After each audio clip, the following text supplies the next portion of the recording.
Bonsoir à tous, bienvenue sur le plateau Equinox Soir, votre décryptage quotidien de l'actualité de lundi à vendredi entre 19h et 21h. 14 mai 2020, 3 juin 2020, c'est le temps qui est resté fermé. La polyclinique Marie-O de Douala, dans une correspondance adressée au préfet du Vouri, le ministre de la Santé publique instruit l'autorité administrative de prendre des dispositions en vue de la réouverture de la dite structure hospitalière fermée au regard de ses activités en violation des dispositions portant création et fonctionnement des centres spéciaux de prise en charge des patients Covid-19. En moins de 3 mois, le nombre de cas, reconnaissent les spécialistes des questions de santé, est passé de 1 à plus de 6500 officiellement début juin, pour plus de 200 décès. Une décision de fermeture tombée alors que l'offre hospitalière est structurellement déficitaire. Le ministre de la Santé publique et partant le gouvernement dans son ensemble ont compris et décidé de l'implication des structures privées dans la lutte contre le coronavirus. Madame, Monsieur, tout à l'heure à 20h, c'est la grande édition d'information qui vous sera présentée une fois de plus par Cédric Nouffelé. Tout de suite après, ce sera le débrief du journal et tout de suite, le fait du jour.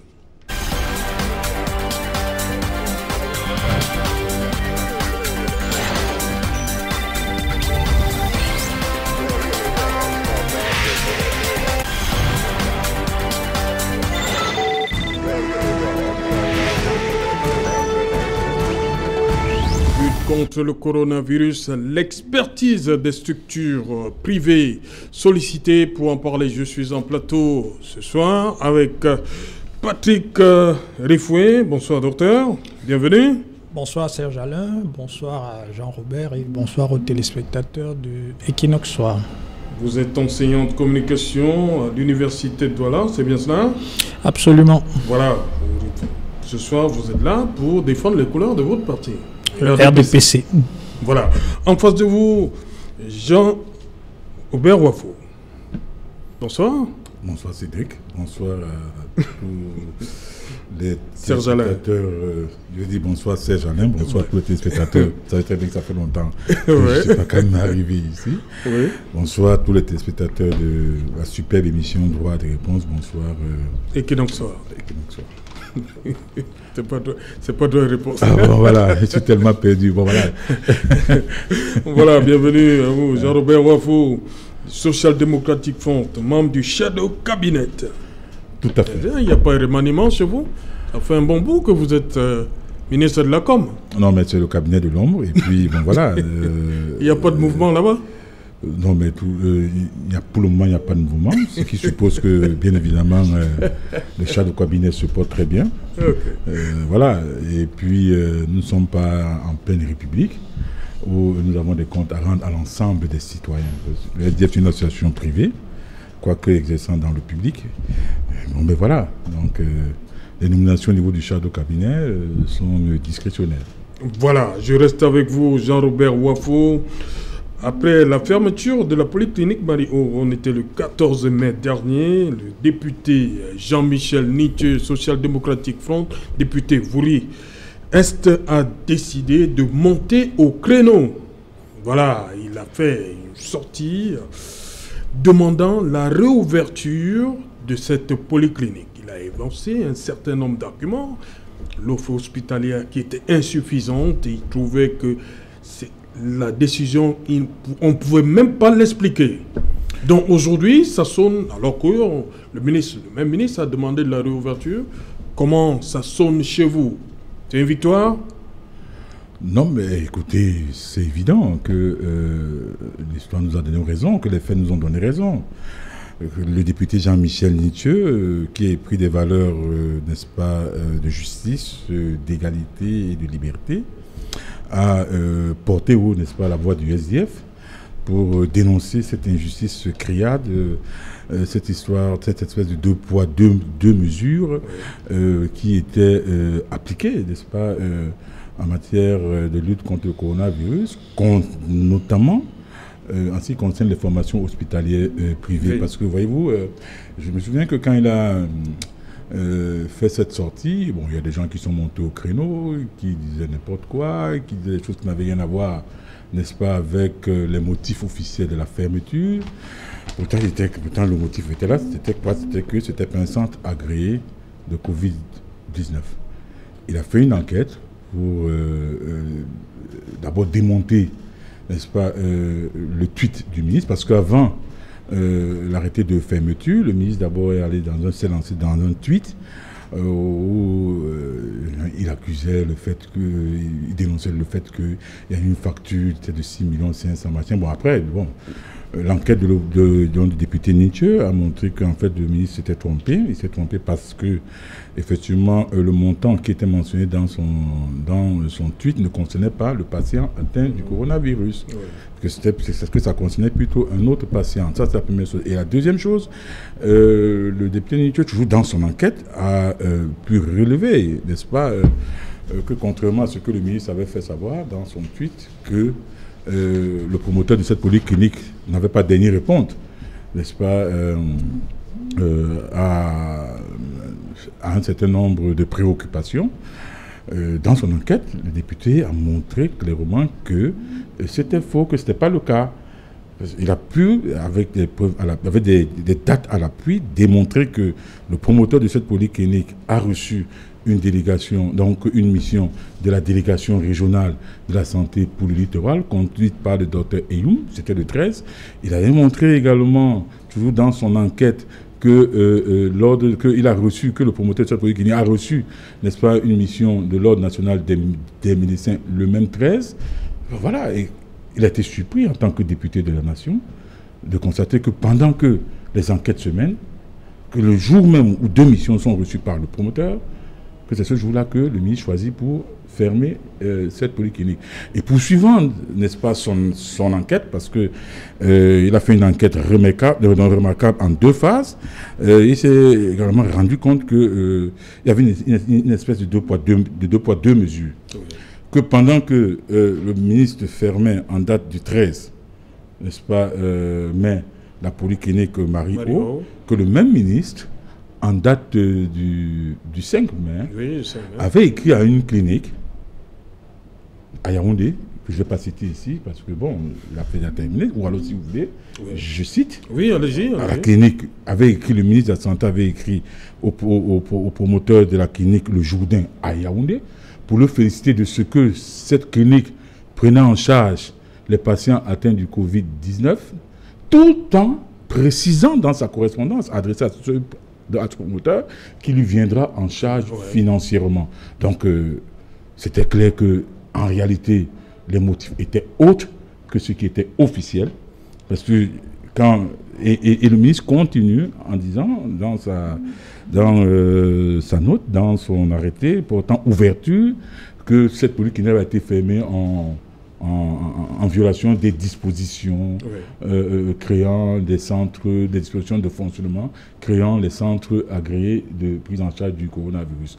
Alors, mais si le ministre persiste, n'est-ce pas, dans ce motif, alors que l'enquête du député Jean-Michel Nietzsche dit que si le motif-là, et si la polyclinique Marie-O avait été fermée juste pour ce motif-là, on aurait dû fermer toutes les autres cliniques ou alors les formations hospitalières privées qui prennent en charge les patients du coronavirus. La preuve, c'est que lui-même, il a indiqué dans une correspondance 8 jours avant, écrivant au promoteur de la polyclinique, donc de la clinique Le Jourdain, pour dire que je vous félicite de prendre en charge des patients atteints de la Covid-19 et je vous réitère et je vous fais savoir que le ministère de la Santé va vous accompagner financièrement dans cette situation. Donc le motif est non ailleurs, mais comme on dit, bon, le Premier ministre visiblement a sifflé la fin de la récréation. Parce que quand on regarde d'abord le tweet du ministre de la Santé hier, il se réfère au Premier ministre, il dit qu'il a adressé au Premier ministre, n'est-ce pas, sur proposition de l'Ordre national des médecins du Cameroun, une liste de 5 cliniques à Douala et puis 2 à Yaoundé. Et puis aujourd'hui, cet arrêté dont tombé, il faut ouvrir. Mais vivement, et ça je chute par là, vivement que les ministres suivent les instructions du président de la République concernant la lutte contre la Covid-19. Parce que le 19 mai, il y a une chose qui s'est passée, il y a dans le discours du président de la République, il a formulé une phrase qui laisse qui laisse apparaître, n'est-ce pas, qui laisse apparaître une espèce de non-coordination gouvernementale autour de la du coronavirus. Quand il a dit, je le cite, le président, j'ai instruit le Premier ministre de reprendre la parole. J'ai instruit le Premier ministre de reprendre la parole. Or, son discours du 10e me portait exclusivement sur le Covid-19. Voilà, merci. On va prendre tout de suite la direction de Montréal au Canada. On nous attend toujours. Le professeur Jean-Thiou Prévost. Bonsoir, professeur. Bienvenue une fois de plus. Bonsoir, et bonsoir aussi à tous les panélistes et bonsoir au peuple camerounais. Voilà, professeur, comment vous réagissez à cette... Est-ce qu'on peut parler de rétropédalage du ministère de la Santé, fermeture de la polyclinique Marie-O le 13 mai, avec entrée en vigueur de la décision le 14 mai, et le 3 juin, il décide comme ça, il donne des instructions au même préfet du Vouri, qui était chargé de la fermeture, de procéder à la réouverture. Comment vous réagissez à cette décision du ministre de la Santé? Effectivement, vous utilisez le terme rétropédalage. Moi, j'utilise le terme cha-cha-cha, pour ceux qui aiment la musique. Donc, un pas en avant, un pas en arrière. C'est une démarche qui, effectivement, on souhaite que le pas vers l'avant se poursuive et que demain, on n'ait pas de nouveau un pas en arrière. Parce que je dois souligner que ça fait plusieurs semaines que dans cette lutte, on a vraiment le sentiment qu'il n'y a pas une direction complètement harmonisée. Donc cette gouvernance de la lutte contre le coronavirus renvoie à l'absence de pilote à la tête du pays, comme on le voit depuis plusieurs semaines. Et ce qu'on avait fait depuis le début de la pandémie, je me rappelle, il y avait la toute première sortie qu'on avait faite le 13 mars, lorsqu'il y avait la notion de fermeture des frontières.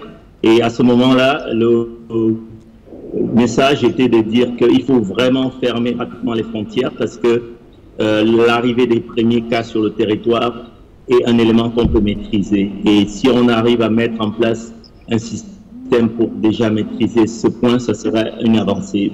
Donc la mesure qui avait été prise à ce moment-là, je me souviens, c'était de faire des tests aux voyageurs pour permettre de voir ceux qui sont positifs ou pas. Et la sortie que j'avais faite le 13 mars, c'était justement pour dire que c'était pas une bonne mesure de faire des tests parce que ça pouvait entraîner d'autres impacts négatifs. Donc pour ce qui est de la clinique, là encore, on regarde, moi ce que j'ai vraiment vu dans ce décret-là, dans cette sortie, c'est l'information sur le fait que le comité qui met en place toutes les structures sanitaires a sorti un texte le 20 avril, alors bien même que la pandémie était déjà présente depuis longtemps. Donc on voit qu'il aurait fallu, effectivement, avant même les premiers cas sur le territoire, que ce comité-là puisse être actif. Donc c'est l'importance de dire toujours penser à voir cette lutte de façon anticipatoire. Parce que ce qu'on est en train de vivre actuellement, avec plus de 7000 cas, c'est quelque chose qui est très sévère et on ne peut pas actuellement dire qu'on n'a pas essayé d'aider le gouvernement, mais on espère que maintenant, dans cette danse de cha-cha-cha, on va aller ensemble vers l'avant. Voilà, professeur, je reste avec vous quelques minutes encore. Et je vais vous lire deux déclarations. Le professeur Eugène Sobgui, vice-président du comité scientifique au ministère de la Santé, parle d'une progression de l'épidémie particulièrement importante, pendant que le docteur Manaouda Malachi dit que nous sommes entrés dans une phase compliquée de la pandémie. Comment donc comprendre que le traitement des malades Covid-19 soit, à une certaine période, la seule affaire des centres spéciaux de prise en charge? C'est-à-dire le fait qu'on est, on ne va pas dire exclu, on va le dire comme ça, les structures privées. Effectivement, c'est dommage de les avoir exclus parce que dès le départ, il aurait fallu justement avoir une cartographie de l'existant. Donc, penser aux structures privées, c'est pas uniquement quels sont les centres qui sont disponibles, mais c'est aussi qu'est-ce que chaque centre est prêt à offrir en termes de dispositifs médicaux, en termes de lits spécialisés. Là encore, je rappelle aux téléspectateurs que le gros défi dans cette maladie, c'est la prise en charge des cas qui justifient une assistance respiratoire, une assistance ventilatoire. Et dans les structures sanitaires des données à l'échelle publique, on se rend compte qu'avec 40 respirateurs à l'échelle du Cameroun, c'est vraiment peu, très peu. Il y a des régions comme l'extrême nord qui n'a aucun respirateur, d'autres régions qui sont des grandes métropoles, la région du littoral, le nombre de respirateurs ne réussirait pas à répondre aux besoins. Donc c'est important de se dire que la décision initiale n'était pas bonne, il aurait fallu le faire en avant, en amont, et maintenant qu'ils ont reculé, de mettre en place cet accompagnement des structures sanitaires, parce que les malades, non seulement ils vont être nombreux pour avoir besoin de ce soin, et on le voit déjà avec le nombre de cas officiels, je rappelle là encore, parce qu'il y a beaucoup de cas qui ne sont pas déclarés par le système, mais qui se traitent en ambulatoire. Donc, tous ces malades auront besoin de ces structures sanitaires, et c'est important d'accompagner tous ces soignants qui travaillent pour essayer d'apporter le meilleur des soins au peuple camerounais. Voilà, merci professeur Jantou. On reviendra peut-être pour une dernière intervention. On va vous libérer parce que vous avez beaucoup à faire. Et, docteur Patrick Rifoué, cette décision-là qui est tombée, le ministre de la Santé qui décide comme ça qu'il faut réouvrir la polyclinique Marie-O. Qu'est-ce qui, selon vous, s'est passé entre-temps? Bien, il s'est simplement passé que nous avons eu une phase dans laquelle le gouvernement avait souhaité que la prise en charge des malades du Covid se fasse exclusivement dans des centres qui avaient été agréés par le gouvernement et qui étaient des formations sanitaires publiques. Oui. Et il s'est trouvé qu'un certain nombre de formations sanitaires, en violation de ces prescriptions-là, avaient décidé d'accueillir en leur sein des malades de Covid et de traiter ces malades-là. Il me semble que nous avons d'ailleurs eu un incident malheureux ici, où on a eu un corps qui a été traîné dans la ville, qui a été poursuivi par des populations, derrière lequel il y avait un quart de gendarmerie. Donc c'est une situation qui a conduit le ministre à décider de fermer de manière provisoire la clinique. Il se trouve que la doctrine a évolué pour un certain nombre de raisons, notamment parce que les formations annexes qui devaient être équipées pour pouvoir accueillir les patients ont du retard. Le Mbapé n'est pas encore prêt, je crois que... Bon, il sera prêt quand? Mbapé, je ne peux pas vous répondre, c'est une question qu'il faudrait mieux poser au ministre. J'ai vu comme vous... la visite du secrétaire d'État. Mais ça entraîne une autre question. Oui. Vous-même, vous dites que Mbapé n'est pas prêt. Oui, pourquoi donc fermer, empêcher ceux-là qui peuvent le faire? Non. Lorsque le ministère décide, et c'est une question qui n'est pas spécifique au Cameroun, on a eu le même débat en France, oui, où la question de savoir s'il fallait associer les formations sanitaires publiques. Voilà pourquoi privées, je vous ai demandé, oui, qu'est-ce qui a donc changé entre-temps? Mais justement, les formations, il y a une... Elles se sont équipées entre-temps? Quoi? Les structures privées? Les structures privées? Oui. Non, mais lorsque le gouvernement a décidé de conserver l'exclusivité du traitement dans les formations sanitaires publiques, oui, ça ne signifie pas que les formations sanitaires privées n'étaient pas suffisamment équipées pour pouvoir recevoir les malades. Mais voilà pourquoi je continue de vous poser, oui, la question, qu'est-ce qui a donc changé, oui, mais entre-temps? En ce moment, nous n'avions pas 6500 cas. Donc, il y a une demande qui a cru. Et l'offre publique n'est pas capable, n'a pas suivi. Donc, à partir de ce moment-là, il est normal de... Alors, on savait avant qu'on pouvait maîtriser la chose seulement avec les structures publiques? Du moins, on le souhaitait. Oui. On le souhaitait. Sauf, oui, que nous sommes dans une situation aujourd'hui, je crois que nous sommes dans la phase 3 de la maladie. Oui. On a 6000, un peu plus de 6500 ouais, cas. Oui. À partir de ce moment-là, la question se pose de savoir comment est-ce qu'on fait pour pouvoir accueillir tous les malades qui nécessiteraient d'être hospitalisés ou qui pourraient nécessiter de bénéficier d'une assistance respiratoire pour les cas les plus critiques.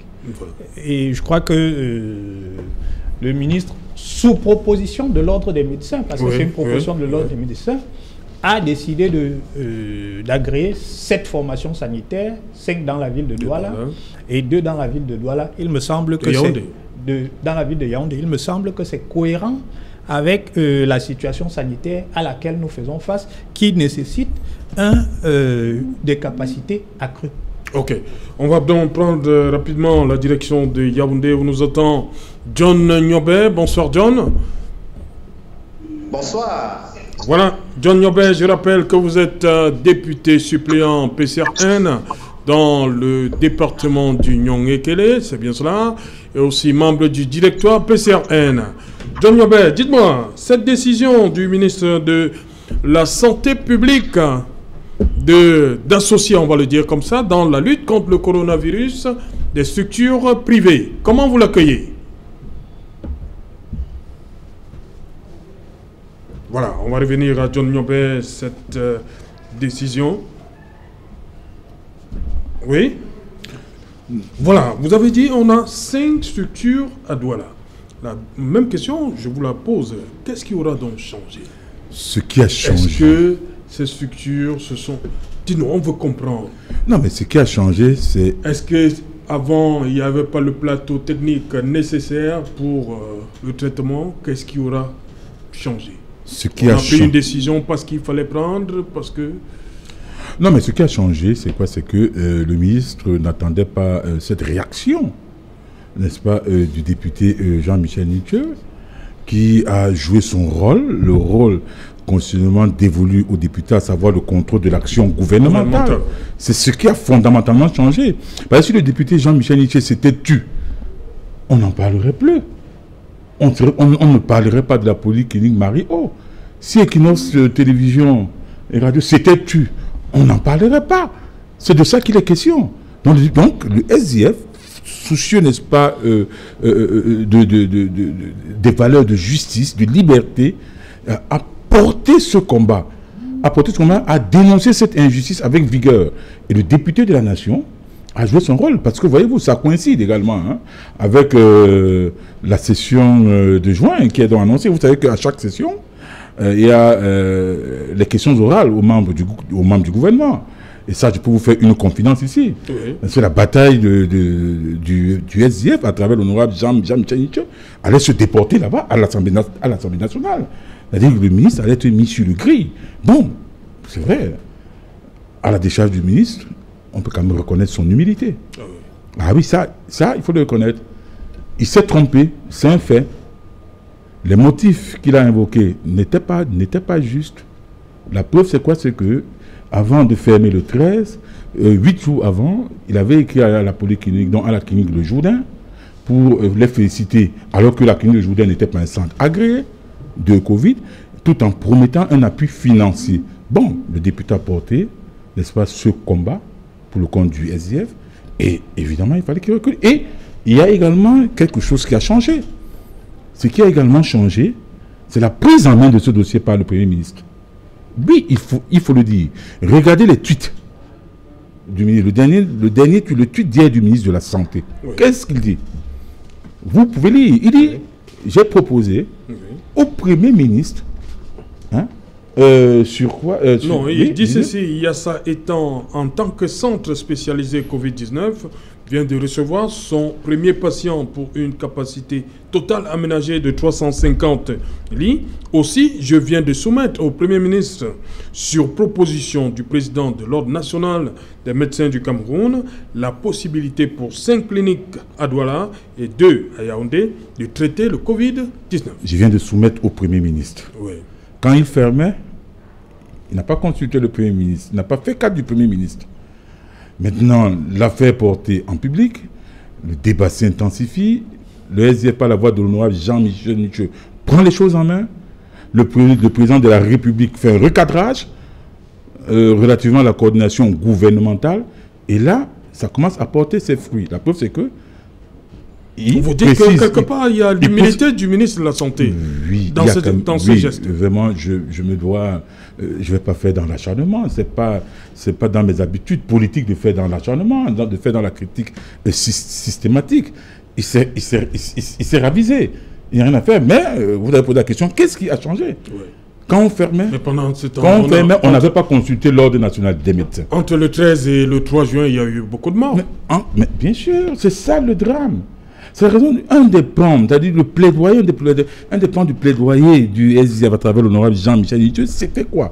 Vous fermez alors que l'offre hospitalière au Cameroun est pratiquement, c'est-à-dire que est pratiquement insuffisant. Parce que voyez-vous, docteur Rifoué, quand on fermait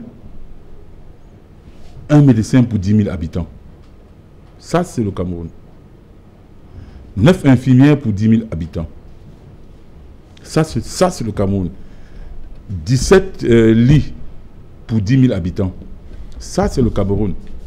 Pendant ce temps, on ferme une formation hospitalière privée, à capitaux privés en plus, qui dispose de 15 respirateurs artificiels.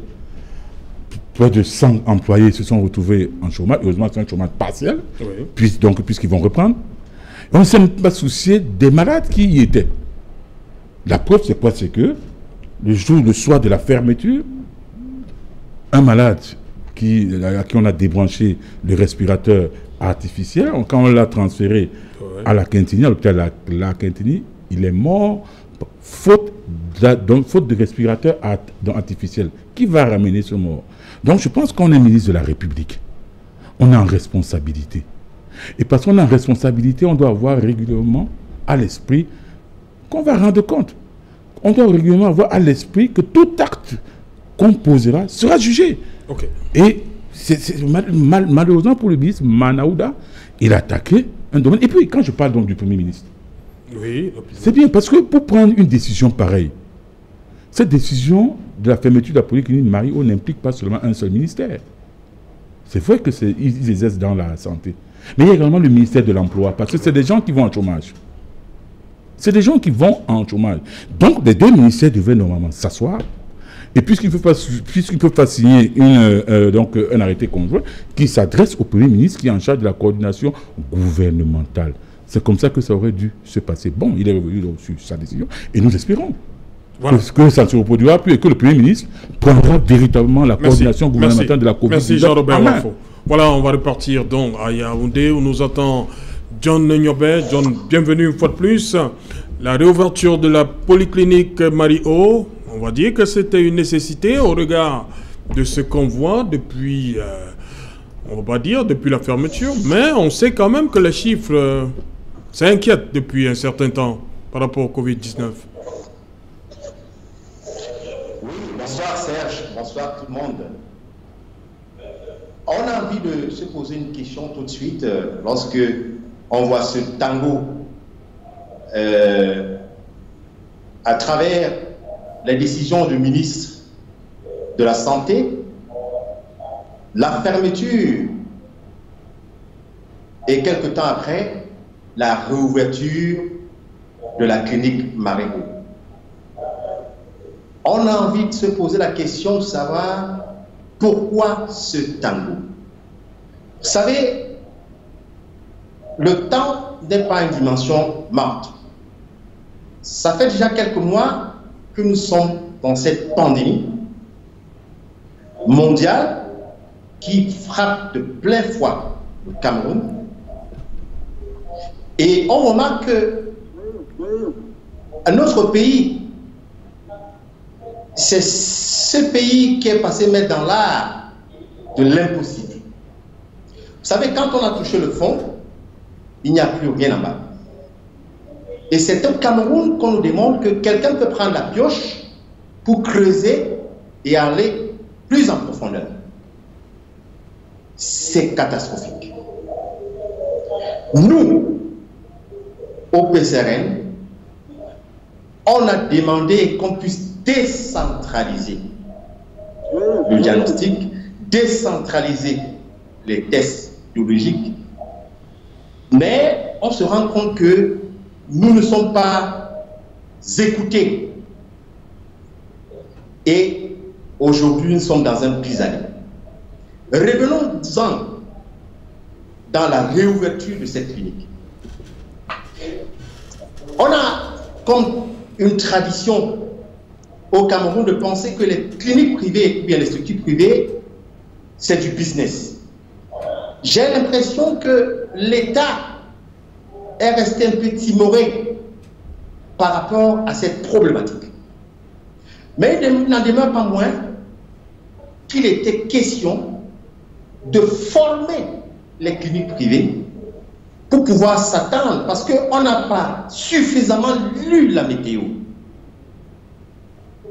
Nous avons reçu cette pandémie et je disais quelque part la dernière fois que lorsqu'on prend l'axe Yaoundé-Douala, en pleine minuit, si on n'allume pas les phares, au prochain virage, on se casse la gueule. C'est ce qui se passe exactement au Cameroun.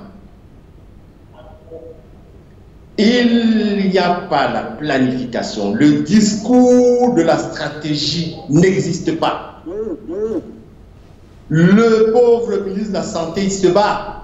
Félicitons-le. Mais est-ce qu'il y a une stratégie, il y a une planification derrière cette affaire?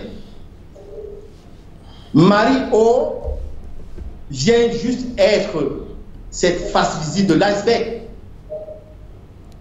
Mais le questionnement, c'est que qu'est-ce qui va se passer demain, après-demain? Donc Serge, pour me résumer, je dois vous dire que nous sommes dans une incohérence gouvernementale substantielle. Il faut que le gouvernement se ressaisisse, puisse être humble et suivre les conseils de l'opposition, de la société civile et des experts de cette société. Sinon, je me répète, nous sommes dans un pis-aller. Ok. Merci. Donc, voilà à peu près, certes, en un mot, ce que je pourrais dire pour ainsi décortiquer cette crise du privé, appelons-la ainsi, qui est en train d'émailler effectivement la pandémie du Covid-19, bien de la Covid-19.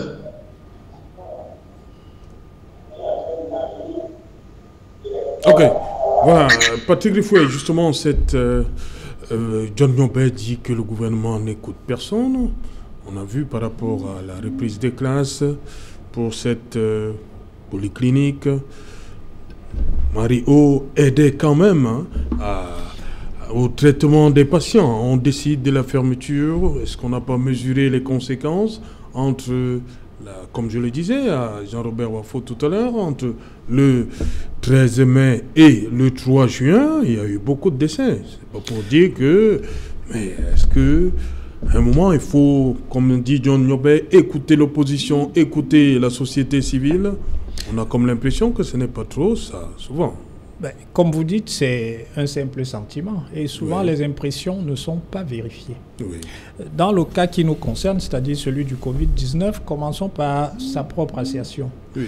On a proposé la décentralisation de la gestion du Covid. C'est ce que le gouvernement est en train de faire. À ce jour, il y a, je pense, 14 centres de dépistage à travers le Cameroun.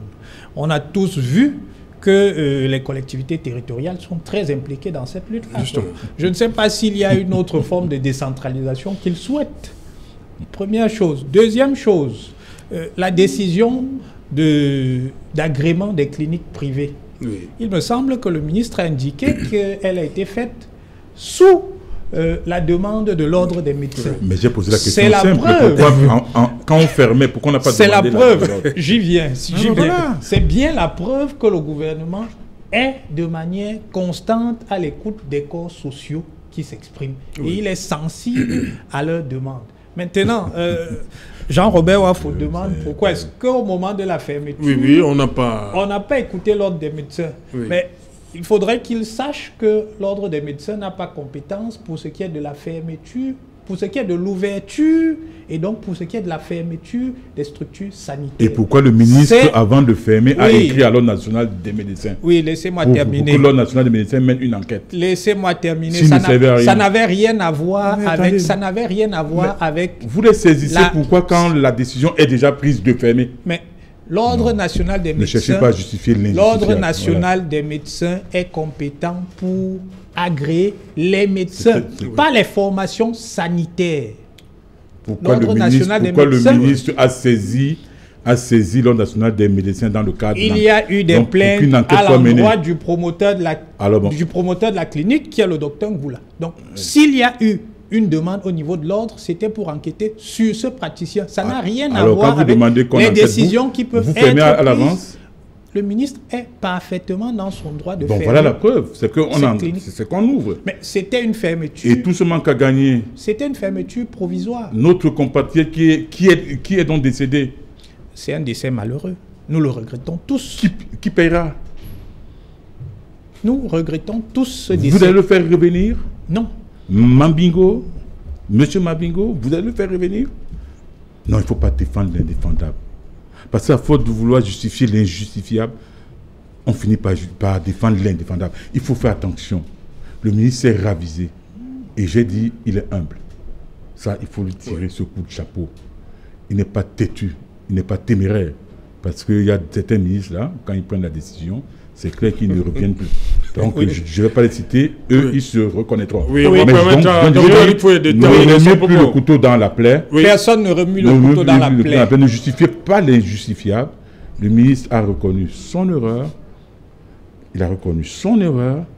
La preuve, c'est quoi? C'est que le député Jean-Michel Nithieu a relevé le 2 poids, 2 mesures.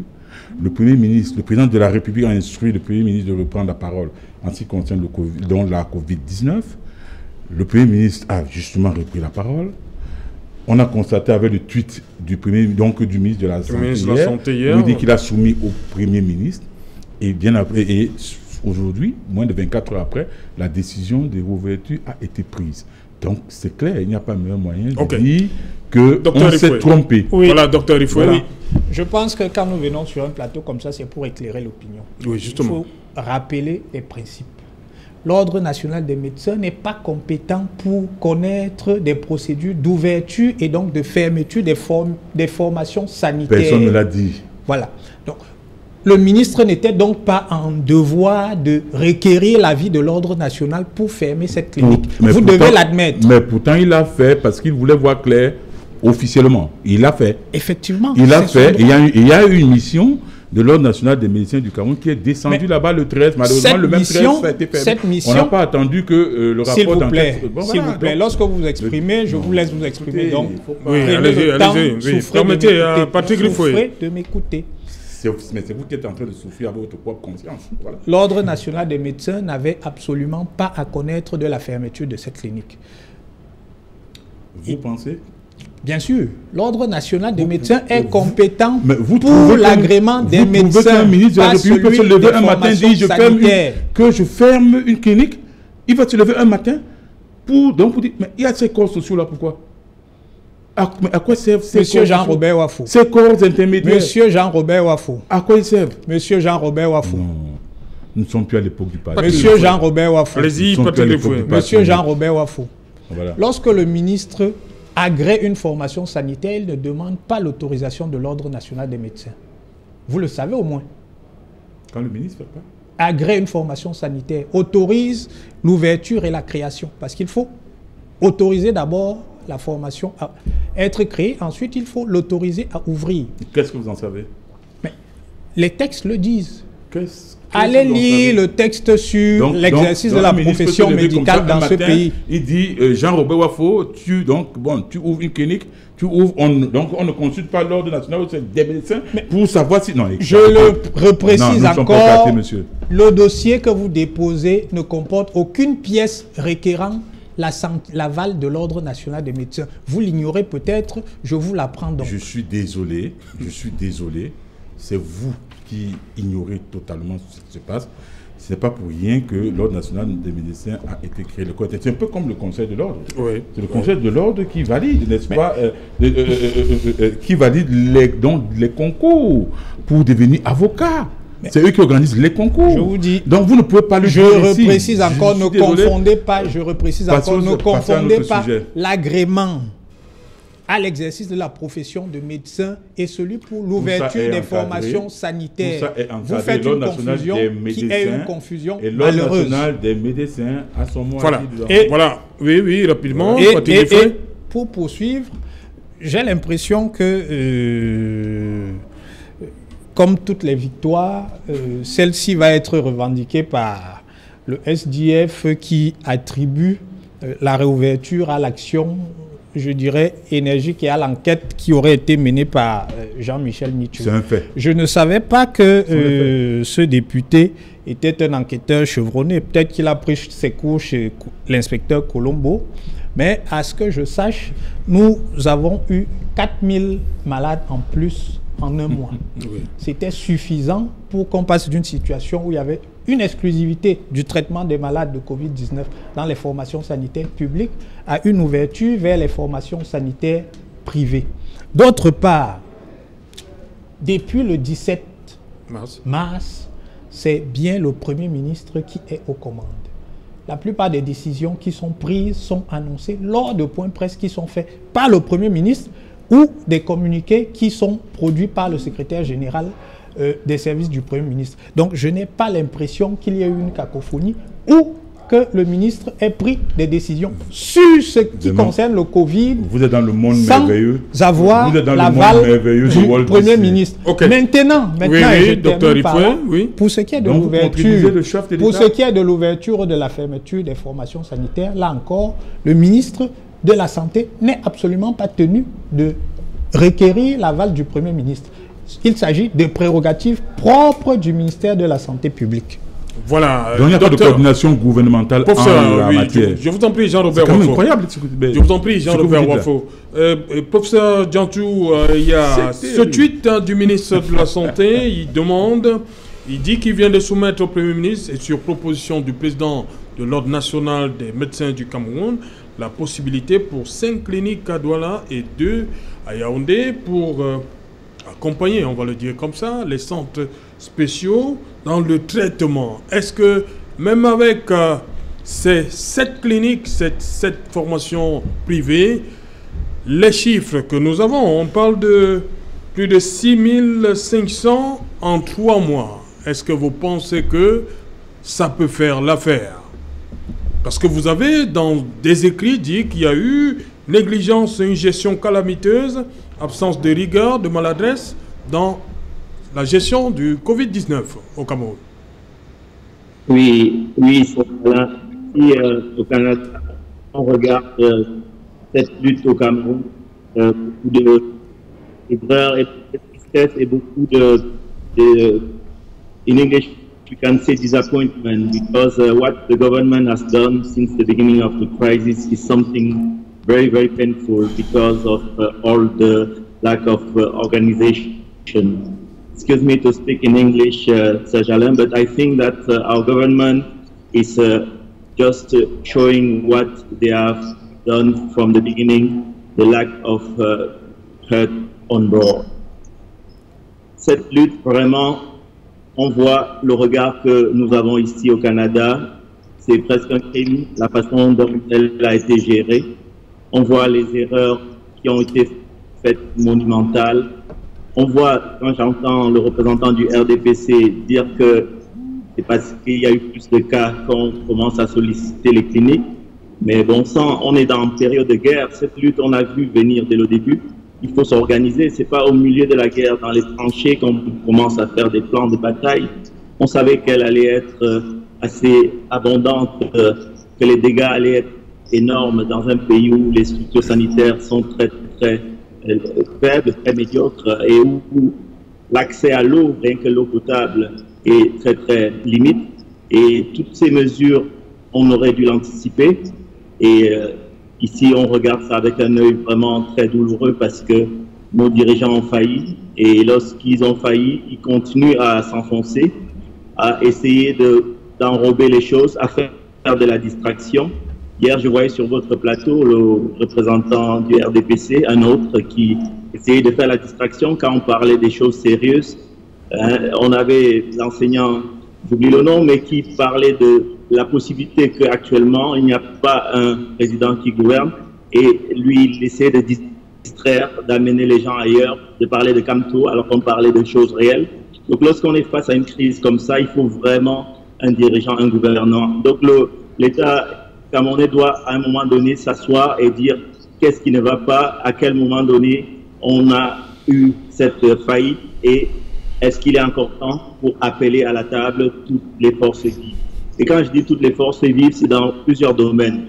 Si on prend l'exemple du domaine thérapeutique, on se rend compte qu'on a pris aveuglément un protocole qui n'avait pas été validé nulle part ailleurs dans le monde. On l'a adopté alors qu'on aurait pu le faire sur pied, pour faire une étude bien suivie, bien structurée, pour démontrer que est-ce que ce médicament-là dans nos populations est aussi efficace qu'ailleurs. Là, actuellement, il y a d'autres produits qui sont vantés par certaines personnes à gauche, à droite. Et là encore, on se rend compte que c'est ce manque de dirigeance qui entraîne finalement des gens qui se permettent de faire des choses de leur côté. On le voit sur Internet, beaucoup de personnes se mettent à chercher de l'aide parce qu'ils n'arrivent pas à avoir accès aux structures sanitaires sur place. Donc, l'ouverture des 5 cliniques va peut-être apporter un bol d'air frais, mais je pense que ça ne sera pas suffisant parce que, souvenez-vous, il y a le Covid, mais il y a les autres maladies chroniques qui sont toujours actives. Le diabète, l'hypertension, les accidents vasculaires cérébraux, le paludisme. Et la question vaccinale, on va se la poser, on fera un plateau sur les vaccins. Il faut qu'il y ait tout ça qu'on pense de façon globale, parce que les enfants, les nourrissons, les jeunes enfants doivent continuer à être vaccinés. Donc il faut que les structures sanitaires soient toujours prêtes à assurer le fonctionnement habituel indépendamment de la crise. Donc le pas vers l'avant est fait, mais il faut qu'il y ait de la transparence. Et quand je dis transparence, je revois l'autre tweet de ce matin où il parle déjà d'aplatissement de la courbe, alors que lorsqu'on regarde les chiffres, on est encore dans une courbe qui est très en ascendant, et il faut que le message soit dit de façon transparente pour que ce peuple puisse respecter les mesures barrières qui sont encore fondamentales et qui, même si l'épidémie se ralentit, seront une des sources de poursuite des contaminations, à la fois dans les structures hospitalières, mais aussi dans les contaminations intrafamiliales. Merci, professeur Danchou. C'est le temps du 20h. Il est là. Cédric Noufélé, bonsoir et bienvenue une fois de plus. Cédric, au menu ce soir. Bonsoir Serge Alain, bonsoir à vos invités. Ce soir, nous poserons une question centrale qui préoccupe à la fois les journalistes et les organisations internationales et même la société camerounaise. La flamme de la liberté de la presse est-elle en train de s'éteindre sous le vent de la répression sauvage au Cameroun? Vous suivrez encore les réactions des organisations internationales au moment où le journaliste Samuel Ouazizi est mort des suites des sévices subis durant son incarcération dans des conditions encore floues selon plusieurs organisations internationales. Et ce soir, Equinox lève encore un pan de voile sur les circonstances du décès de ce journaliste dans des conditions inhumaines. Nous en parlerons dans le journal de 20h et vous suivrez la réaction de Reporters sans frontières, la classe politique et d'autres organisations qui sont engagées dans la lutte et le respect des droits de l'homme et qui défendent la liberté de la presse à travers le monde. Nous évoquerons ce soir la situation sanitaire avec la décision du ministre de la Santé publique de réouvrir la polyclinique Marie-O quelques semaines après l'avoir fermée dans des circonstances troubles. Nous ferons le point sur la situation sanitaire au Cameroun et nous verrons comment des chefs d'établissement s'inquiètent de l'attitude des élèves qui peinent à respecter les mesures barrières à la fois sur les campus scolaires et dans les domiciles. Comment pouvoir résoudre ce problème?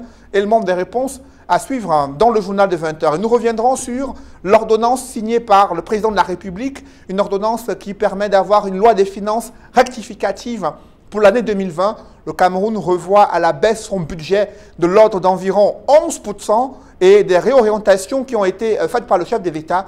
Nous en parlerons ce soir. C'est Jalin. Voilà, madame, monsieur, c'est donc la fin de cette première partie Equinox Soir. On se retrouve bien évidemment après le journal de Cédric pour Equinox Soir, deuxième partie. Ce sera le temps du débrief, toujours en compagnie de nos invités Yaoundé, Montréal et Douala.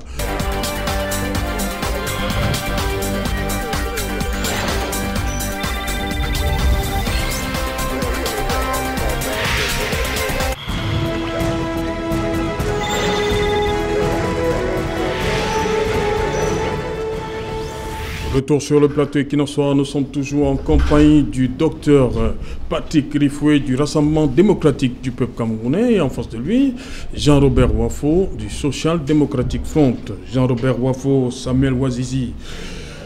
On a appris il y a quelques jours une information Equinox Télévision, il y a 2 jours, est finalement décédé, mais 3 jours après, on va le dire comme ça, toujours pas de sortie gouvernementale. Qu'est-ce qui se passe? Que va dire le gouvernement? Quelqu'un Les gens veulent comprendre. La famille, les amis, la corporation. Vous savez, il y a des moments où il y a des situations dans lesquelles, ou alors pour lesquelles, quand ce qu'on a dit est moins important que le silence, on se tait. Je pense que si 3 jours après le gouvernement n'a pas pu réagir par rapport à cela, c'est parce que manifestement, les différentes cellules de la communication ainsi que les officines qui communiquent n'ont pas encore trouvé ce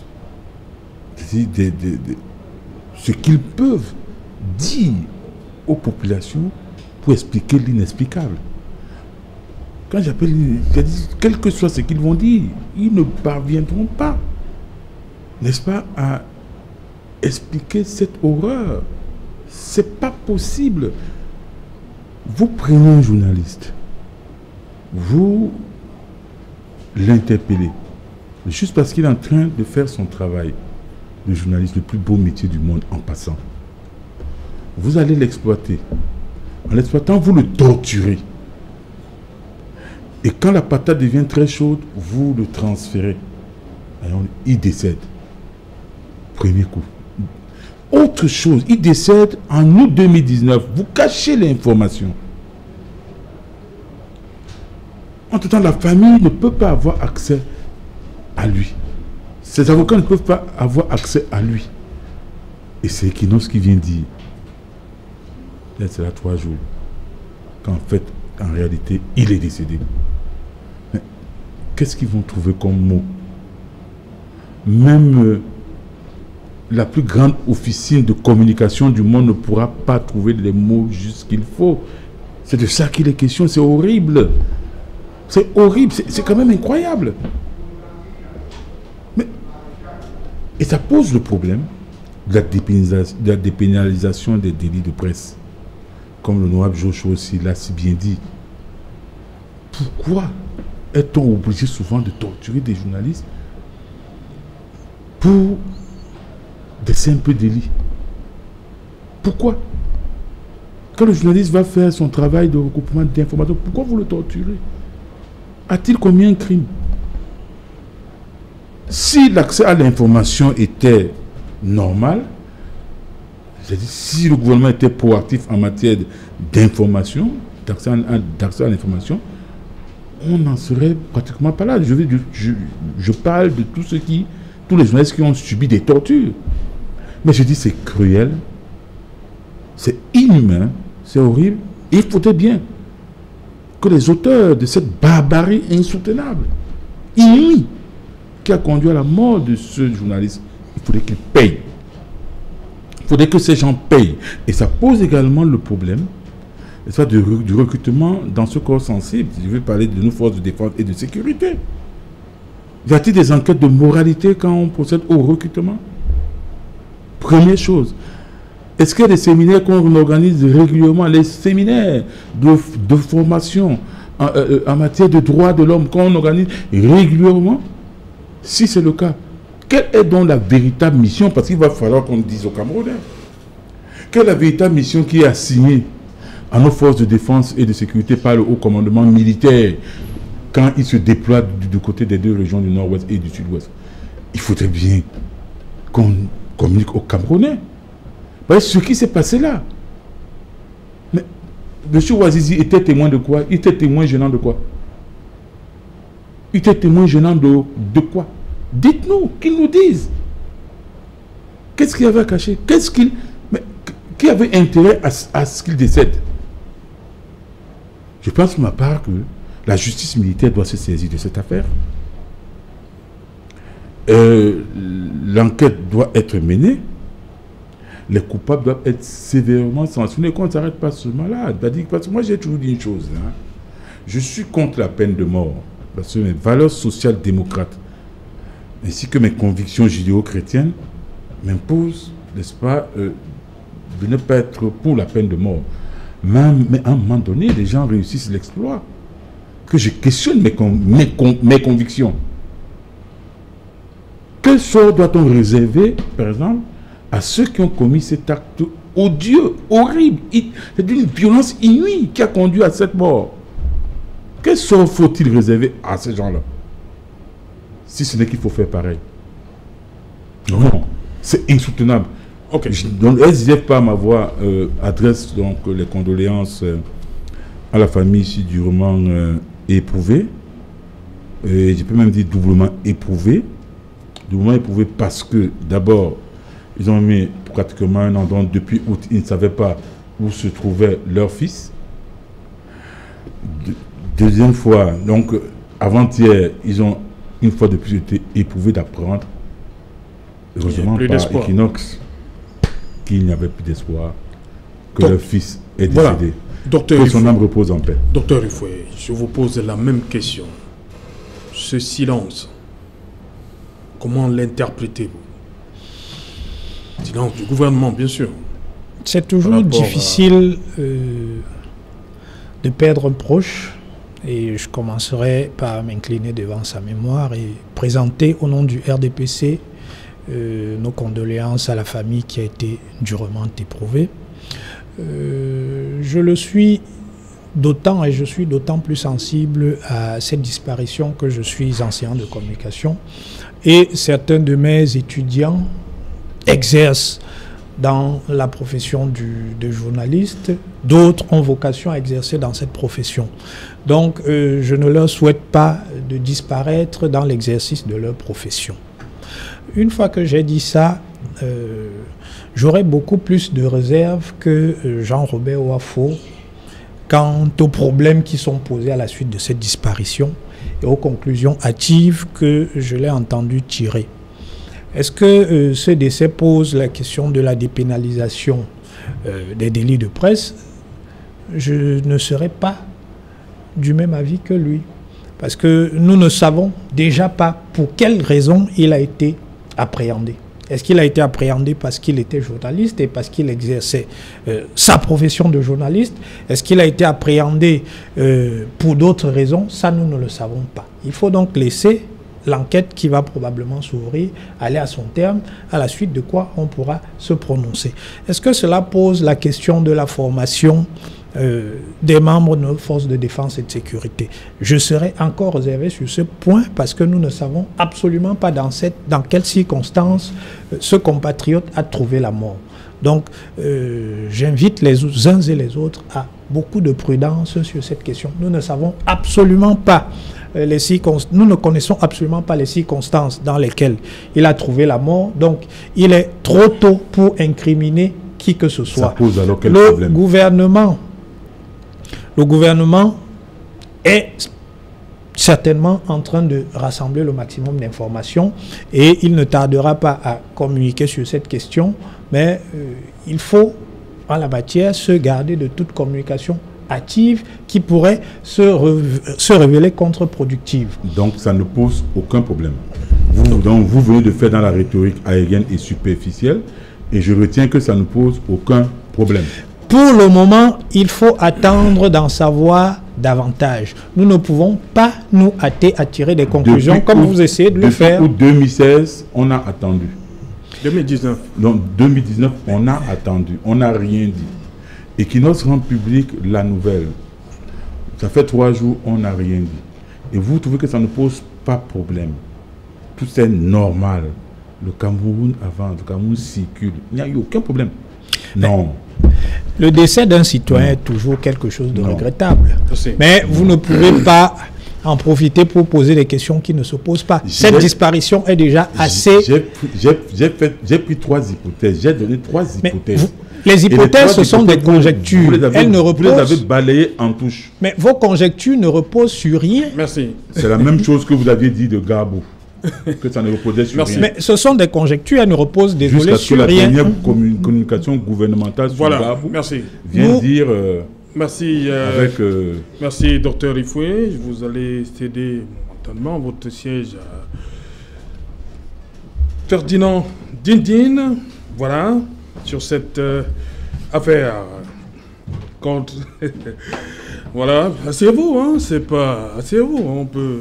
Allez-y, bienvenue, Ferdinand Dindine, alias Papillon. Oui. Bonsoir et bienvenue sur le plateau. Bonsoir, bonsoir, chers téléspectateurs. Il faut bien le préciser, Ferdinand Dindine, président du comité musical du Luc Ola-Piraterie. Oui. D'ailleurs, je suis accompagné du CELCOM, du CMLCP. Oui, mais c'est vous.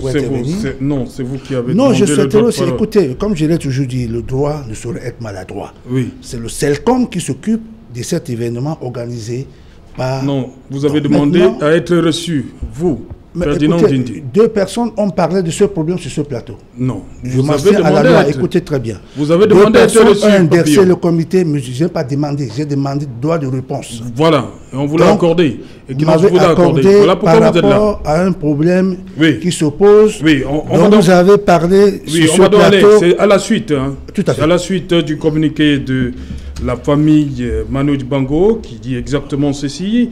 La famille Manu Dibango porte à la connaissance du public, des autorités camerounaises et des opérateurs économiques qu'un hommage en son nom n'est prévu actuellement qu'aucun hommage en son nom n'est prévu actuellement au Cameroun ni ailleurs. Nous invitons à la plus grande vigilance quant aux nombreuses escroqueries en cours. Je vous donne une copie, vous allez dire en même temps que moi. Oui. Escroquerie en cours actuellement sur le dos du défunt.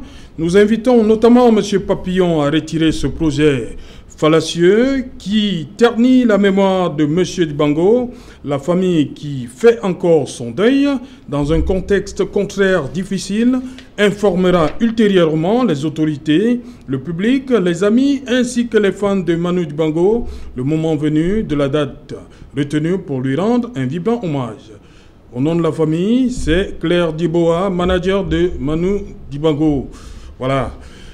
Dites-moi, Ferdinand Dindine, votre réaction à la suite. Hein. Monsieur Ledoux, moi je ne connais pas qui est Claire Diboa. Tout le monde connaît. Le manager. Le manager de Manu Dibango. N'importe qui peut se dire manager de Manu Dibango. Moi-même, je suis manager de Manu Dibango puisque j'ai travaillé. Nous travaillons ensemble. Nous avons travaillé pendant plus de 20 ans ensemble. Tout le monde connaît des relations que j'ai entretenues avec Manu qui m'a toujours appelé partout. M'appelait mon fils. Jusqu'à l'année dernière encore, nous avons organisé des semaines de campagne de sensibilisation sur la contrefaçon de la piraterie. Il faut le préciser. Le comité musical de lutte contre la piraterie dont je préside n'organise pas le deuil de Manu Dibango ni les obsèques de Manu Dibango. Nous voulons rendre hommage au père qui est le président, qui a été le président d'honneur du comité musical de lutte contre la piraterie, connu de tous. Nous avons travaillé avec l'ex-gouverneur Fayengo. Aujourd'hui, nous travaillons avec le maire Samuel Liboua par rapport à la campagne de sensibilisation de lutte contre la piraterie. Sachant très bien que le papa nous a quittés dans des conditions dont nous connaissons tous, et Podium Star,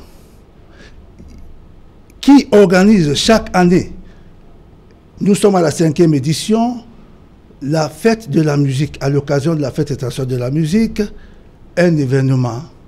Mais cette année, nous avons décidé d'associer Podium Star à la campagne de sensibilisation de Covid-19. Nous travaillons ensemble, tous les jours, avec le parrain de cet événement qui a donné son accord, le premier maire, M. Mba Dangsadine, avec son comité. Nous travaillons avec les responsables du ministère de la Santé. Tout simplement pour pouvoir apporter notre soutien au gouvernement par rapport à cette pandémie qui nous interpelle tous. Ce n'est pas des actions ou un spectacle à caractère commercial, il faut le souligner ici. C'est un spectacle plein et gratuit, je dis bien gratuit, où nous avons invité les responsables du ministère de la Santé qui vont venir avec des responsables, des docteurs, etc.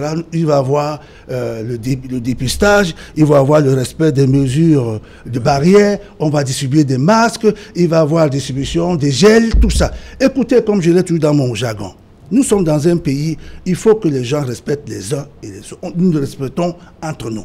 J'ai vu sur ce plateau hier, soi-disant, un docteur, docteur qui l'avait dit, parlait de moi comme s'il parlait à un petit, c'est pas même petit artiste, il faut le préciser. Ça fait 30 ans que je suis dans ce métier. Oui. Et ne dure pas 30 ans dans un métier si on n'a pas, si on ne l'a pas vraiment appris. Tout le monde le sait, j'ai été le fils de Manu Dibango. Tout le monde le sait, je l'ai fait venir au Cameroun, le comité, 8 fois, en 16 ans. Il a toujours été à mes côtés. Donc je dis, ce n'est pas, nous n'organisons pas les obstacles, ni le deuil de Manu Dibango. D'ailleurs, ça a été déjà fait à Paris. Oui, voilà, je dirais tout simplement, je ne connais pas cette dame. Je ne l'ai jamais vue. N'importe qui peut se dire manager, oui, je ne sais pas. Oui, écoutez, non, je ne peux pas parler, excusez-moi, je suis... Permettez donc, non, vous n'allez pas, c'est un monologue. Allez-y. Vous savez ce qui dérange dans cette... Est-ce que vous avez rencontré la famille Manu Dibango pour exploiter l'image? Voilà, je dis toujours, vous savez, le droit n'est pas maladroit. Oui. Le droit n'est pas maladroit. Manu Dibango étant président d'honneur du comité musical de lutte contre la piraterie, vous n'allez pas refuser quand même à ses collaborateurs, en tant que musiciens, de parler de cette pandémie en toute son autorité qu'il a emportée. Ce n'est pas un spectacle payant. Nous aidons le gouvernement. Vous avez monsieur Ledoux, auprès des moi, en tout cas, je n'ai pas encore été saisi. Oui. Je n'ai pas encore été saisi. Vous êtes allé voir des opérateurs économiques? Quel opérateur? Je vous le dis. Vous avez vu des entreprises? Je profite, écoutez. Oui. J'en profite pour dire, vous savez, on pense toujours à l'argent, l'argent, l'argent, l'argent. Vous pouvez approcher M. Mbassa Diné, qui n'a sorti aucun centime. Je dis bien aucun centime. Écoutez bien. Tout sort de mes poches du comité musical. Vous n'avez vu aucun sponsor sur l'affiche. Je vous donne l'affiche. Voilà, on voit les brasseries du Cameroun. Hein? Les brasseries du Cameroun. Approchez-vous des brasseries du Cameroun qui ont dit, Monsieur Papillon, nous vous fabriquons que les banderoles. Écoutez, il y a un problème. Oui. Feu Francis Bébé est mort pendant plus de 10 ans aujourd'hui. Personne n'a le toupette de rendre hommage à Francis Bébé. Pourquoi refuserez-vous que je puisse rendre hommage à ma manière, à mon père dont je côtoyais pendant plus de 20 ans? Samuel Bois, c'est qui? N'importe qui peut se faire manager. Et le droit n'est pas maladroit. Il faut me saisir. Sauf si le cher grand frère qui me regarde, saisissez-moi. Vous avez vu les campagnes de sensibilisation Manu Dibango Papillon, père et fils, partout. Je dis, est-ce que le spectacle, il est payant? Vous allez refuser que nous aidons notre gouvernement. Cher grand frère, regardez cette affiche. Ils disent non au Covid-19. J'aide le gouvernement aux efforts qu'ils fournissent au Covid-19. C'est un peu spectacle payant. Aujourd'hui, j'étais au bureau du sous-préfet de Douala Premier qui a promis de nous donner 50 policiers et 50 gendarmes pour couvrir toute salle de fête. C'est un événement pas à caractère commercial. Donc pourquoi polémique quand le comité musical décide? Vous aurez moins de 50 personnes? Quel 50? On vous dit que c'est une campagne de sensibilisation en respectant les mesures de barrière. Là, c'est notre sujet. Non, monsieur, monsieur, 50 personnes sont interdites. Radio, au marché central, il y a plus de 50 personnes au marché central. Donc vous avez refusé aux gens de sensibiliser, d'éduquer en respectant les mesures de barrière? Non. Mais posez la question à M. Mbassadine, écoutez, au parrain de l'événement qui a accepté. Je dis la réaction, vous avez suivi, Mme Diboa, elle dit, oui. Est-ce que, je vous repose la question, est-ce que vous vous êtes rapproché de la famille de Manu Dibango? Je suis de la famille de Manu Dibango. Ah, vous êtes de la famille de Manu Dibango? Qu'il est renaître. Je suis de la famille. Mais je ne sais pas, qu'est-ce qui nie? Puisqu'on vous dit que ce n'est pas un spectacle payant, ce n'est pas à caractère. Je vous permettez, on va écouter Madame Dibois. On va l'écouter. Écoutez-moi, je vais vous dire quelque chose. Permettez, on écoute Madame Dibois d'abord. Oui, Madame Dibois, c'est d'abord qui, dites-moi? Le fils de Manu Dibango, manager. Oui. Mais n'importe qui peut se lever le matin. Écoutez, moi je vais écouter. Vous avez le temps, il n'y a pas de souci. On écoute. On écoute Madame Dibois. Ouais. Bonjour Madame, ici Madame Dibois. Et je parle au nom de la famille Dibango, des enfants, de Monsieur Manu Dibango. Je parle de Michel, de Marva, de Georgia, de James. Nous sommes encore dans notre douleur parce que le deuil est difficile. Nous n'avons pas pu faire le deuil dans les conditions que tout le monde sait. Et c'est une escroquerie monumentale que ces personnes commettent sur le dos d'un défunt et sur le dos de la famille. Il n'est pas le seul. Il y a plusieurs autres escrocs qui opèrent. Et j'en appelle aux autorités du pays et j'en appelle aux opérateurs économiques qui n'accordent aucun crédit aux demandes qui leur sont faites pour des hommages quelconques à Monsieur Manu Dibango. Le moment venu, la famille s'exprimera et donnera la date des hommages dont nous demandons à tout le monde, à tous les Camerounais, nous leur demandons un peu de patience. Ce sera fait. Nous sommes encore en temps de confinement. Les frontières, certaines sont encore fermées. L'épidémie sévit encore. Donc, un peu de patience et notre Papy Groove aura un hommage mérité, un hommage des Camerounais pour lui, un hommage des Africains pour lui et un hommage du monde entier pour lui. Alors un peu de patience et surtout ne cédez pas à ces marchands du temple. Merci à tout le monde. Merci beaucoup. Nous, Dibango, elle demande tout simplement un peu de patience, Papillon. Mais vous savez, vous donnez des affirmations, je ne comprends pas. Vous passez la voix de quelqu'un que je n'ai jamais vu. Je connais le fils de Manu Dibango qui s'appelle Michel Dibango. Elle a cité les enfants de Manu. Mais on ne se comprend pas. Monsieur Ledoux, la télévision Equinox n'est pas une télévision des réseaux sociaux. Et je dis, le droit ne saurait être maladroit. Les lois ne sont pas les loisirs. Quand vous savez ou vous connaissez ou vous pensez que quelqu'un voudra escroquer, vous l'adressez un courrier. Le comité musical de lutte contre la piraterie existe depuis 2004. Et je continue à vous le dire, tous les Camerounais le savent, même le chef de l'État le sait. Nous avons travaillé par le passé avec le gouverneur Fayengo. Aujourd'hui, nous travaillons avec M. Libois, monsieur le gouverneur. Il y a les photos, il est là, sur le comité musical lutte contre la piraterie dont Manu Dibango a toujours été, de son vivant, président d'honneur. Mais où est le problème si nous organisons, connaissant des conditions dont il est parti?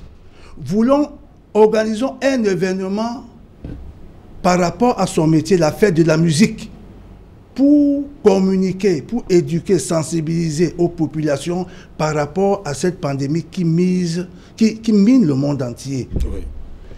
Voilà. Ils disent non au Covid-19, dépistage, respect avec les autorités, plein air gratuit. Et je vous le dis, ils sont là, ces autorités. Monsieur le gouverneur, il est informé de tout. Le préfet est informé de tout.